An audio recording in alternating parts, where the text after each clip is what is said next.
मगड़ी मित्रों, आज हम बात करने वाले हैं टीचिंग मेथड की निगमन विधि के बारे में। ठीक है। निगमन विधि व्यवहार के आधार पर आगमन की ठीक विपरीत होती है।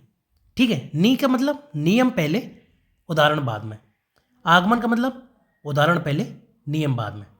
तो व्यवहार के आधार पर आगमन की ठीक विपरीत होती है। जहां आगमन में पहले उदाहरण होता है वहीं निगमन नियम से उदाहरण की दिशा में चलने वाली विधि है।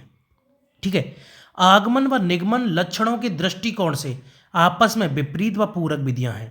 ठीक है। आगमन व निगमन जो है वो लक्षणों के दृष्टिकोण से आपस में विपरीत एवं पूरक विधि है। ठीक है। आगमन और निगमन एक दूसरे के पूरक होती हैं या एक दूसरे के विपरीत होती हैं। ठीक है, ये भी सही है। इसमें क्या होता है, देखो विधि का क्या होता है, पहले उदाहरण फिर नियम। ठीक है, या फिर पहले नियम फिर उदाहरण, ये विधि होती है। अगर उदाहरण पहले और नियम बाद में तो आगमन हो गई, नियम पहले उदाहरण बाद में तो निगमन विधि हो गई। ठीक है। शिक्षण कार्य के दौरान शिक्षक शिक्षार्थी के मध्य होने वाली अंतःक्रिया में शिक्षण कार्य नियम से प्रारंभ होता है। ठीक है, नियम पहले, नियम से प्रारंभ होगा। ठीक है। निगमन विधि के चरण के बारे में बात कर लेते हैं। सिद्धांत का ज्ञान।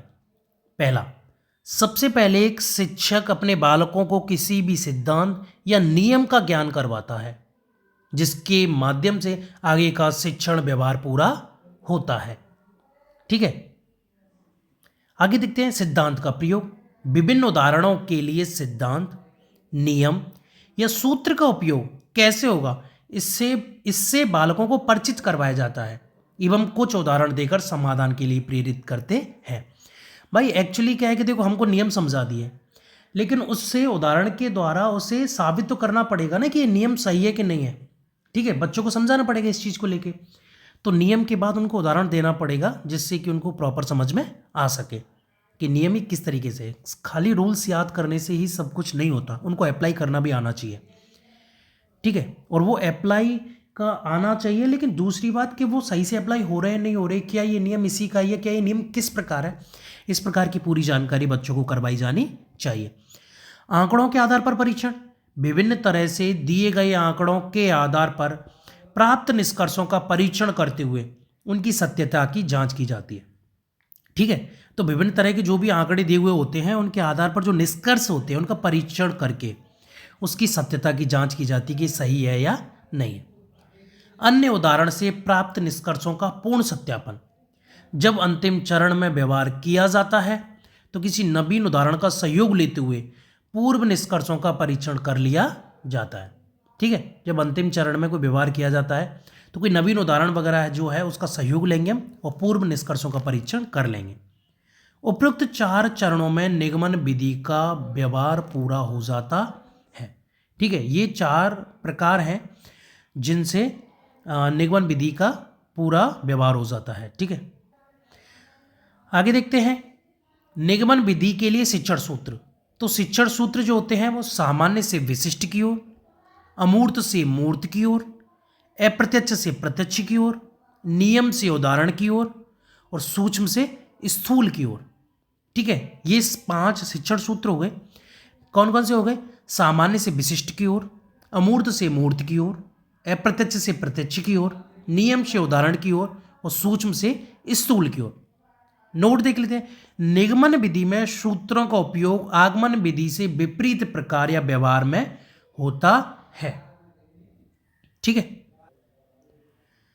आगे देख लेते हैं निगमन विधि।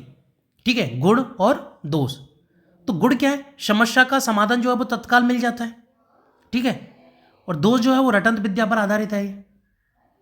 ठीक है, पाठ्यक्रम समय पर पूरा हो जाता है। ठीक है, सिलेबस जो होता है वो समय पर पूरा हो जाता है। उच्च कक्षाओं के लिए विशेष उपयोगी है। ठीक है, जो बड़ी क्लासेस वगैरह होती है उनमें नियम बता दो, फिर बाद में वो सॉल्व करते रहेंगे।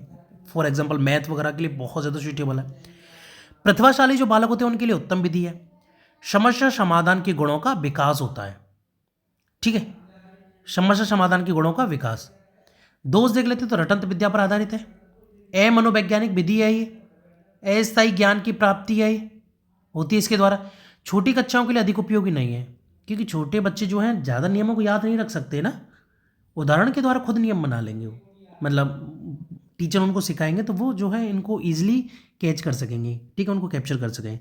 कमज़ोर बालकों के लिए उपयोगी नहीं है क्योंकि ज़्यादा नियम याद नहीं कर सकता वो, तो कमज़ोर बालक जो होते हैं उनके लिए ये विधि सूटेबल नहीं है, ठीक है। आगे देखते हैं, अगला है विशेष तथ्य, ठीक है। निगमन अमनोवैज्ञानिक परंतु आवश्यक व्यवहार है, ठीक है। दूसरा, यह समय की बचत करती है तथा एक बालक को अधिकतम सिखाने में सहयोगी है।